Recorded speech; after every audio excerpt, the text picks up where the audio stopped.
does learner I've been known age to or get prior lost on the knowledge internet, affect learner following rabbit disorientation trails in a as I've hypermedia researched any environment? number of things. Which begs the question, is it just me, or is learner disorientation really a problem? Researchers think it is. There's been an exponential increase in the use of online learning resources in the last decade. Opportunities abound to expand learning by accessing supplementary resources with just the click of a mouse. Creators of e-learning modules offer hyperlinks to media intended to enrich the educational experience and boost academic achievement. But is access to unlimited information a benefit or a detriment to effective learning?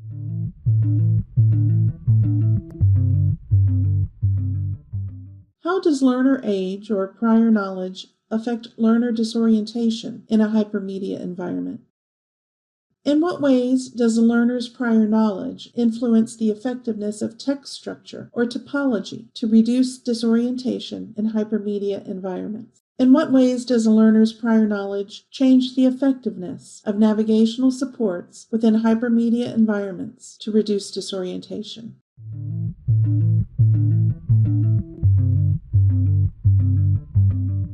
In order to find appropriate articles to review, I use two search terms: disorientation and prior knowledge. I required that my resources be peer-reviewed academic journals and that the texts be available in full-text documents in PDF format. I also limited my review to online learning environments, but I included learners of all ages. My search began with the ScienceDirect Journals database provided by the JMU Library. After entering my search terms, it became obvious very quickly that the Computers and Human Behavior academic journal had numerous articles that fit my search parameters. The date distribution of the articles pointed to the 15-year review period from 2003 to 2018 if I wanted to do a comprehensive review. Articles were first evaluated with particular attention to the study's hypotheses, study group characteristics, and conclusions. Then the articles were categorized based on their applicability to the research questions for this review. I wrote a short discussion of each article to create an annotated bibliography and then provided a synthesis of findings in this culminating literature review. The initial database search provided 20 articles that met the search criteria. After review, 2 articles fell outside the scope of the search. 1 article was removed. The second article was included in the review due to the scarcity of research on learner disorientation in the older adult population.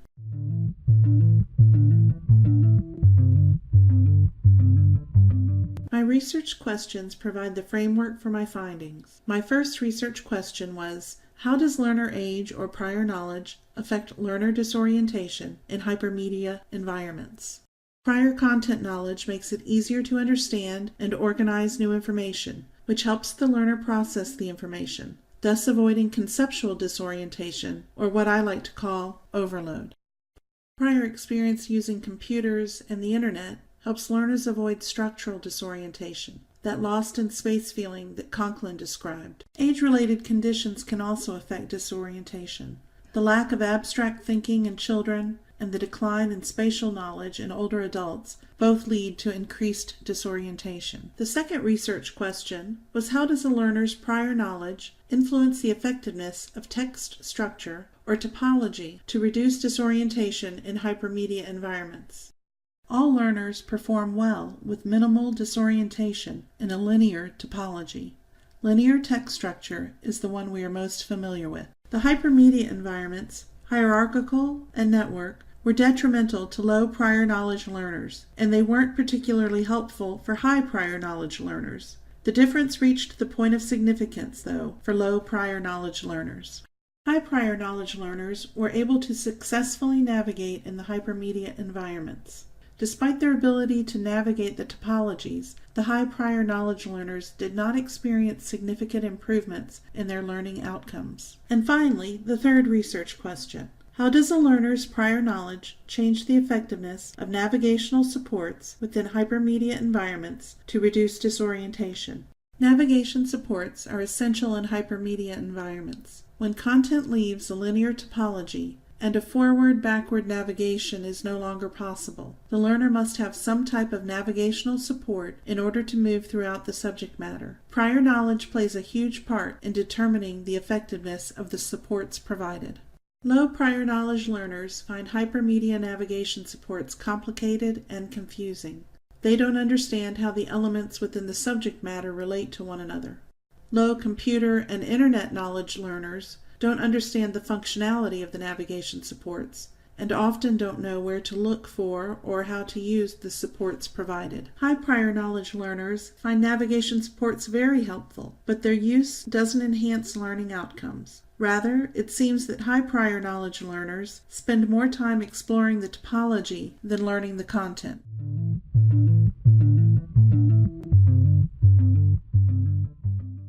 For some, the word topology may be new. Topology describes how parts of a system are arranged and interrelated. Many people are familiar with organizational charts. Those are a type of topology. Animal classification relationships are presented in a topology, and educational designers choose a topology for their online content. Linear topology is the most basic method of presenting information. As teachers and students, we're familiar with textbooks that present information one chapter at a time.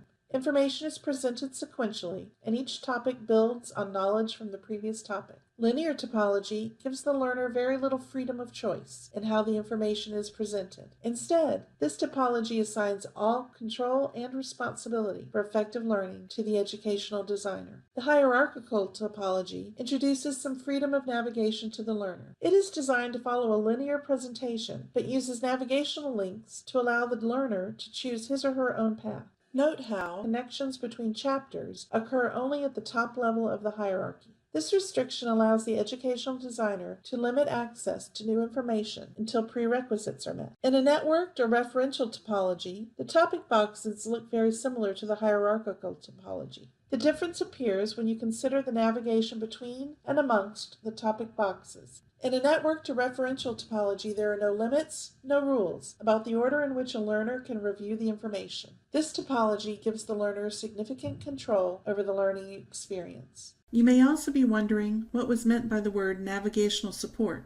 There are many names for this type of support, but the most common are tables of contents and graphical overviews. Here are some examples of text-based navigational supports. Some of the most commonly referenced examples of tables of contents are Wikipedia sites. Their responsive tables of contents allow the user to move throughout the article by clicking on the desired section within the table of contents. These are graphical overviews. They rely less on words and more on images. Graphical overviews generally require more room on the page, so if they are used, they need to provide lots of help.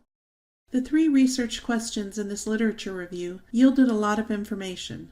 The interrelationships between the elements of prior learner knowledge, text structure or topology, navigational support, and disorientation are complex. But we should all wonder, what matters most? Prior knowledge plays the most significant role in learner disorientation, both conceptual and structural. No structure or navigation aid can overcome the disadvantage of low prior knowledge.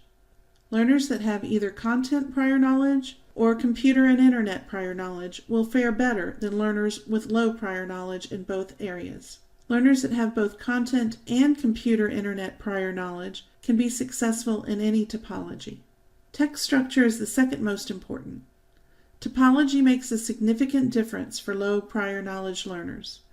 Linear topology provides benefit to all learners and produces the least amount of disorientation. Hierarchical topology can be used by most learners, but low prior knowledge learners require navigation supports. And finally, networked or referential topologies are detrimental to low prior knowledge learners. Our third place finisher, navigational supports, doesn't do enough to mediate the impacts of prior knowledge and text structure. They are nice to have, but they don't affect learning outcomes in most circumstances. As mentioned before, all articles came from the peer-reviewed academic journal, Computers and Human Behavior.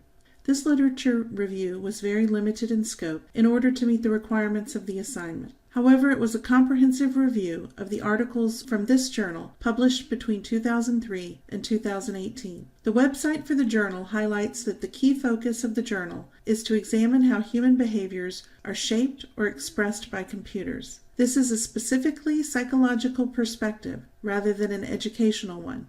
There is a significant potential for editorial or subject matter bias. Therefore, the conclusions of this literature review must be compared with findings in other academic journals that have different perspectives. In what ways does the learner's prior knowledge influence the effectiveness of text structure or typology to reduce disorientation in hypermedia environments?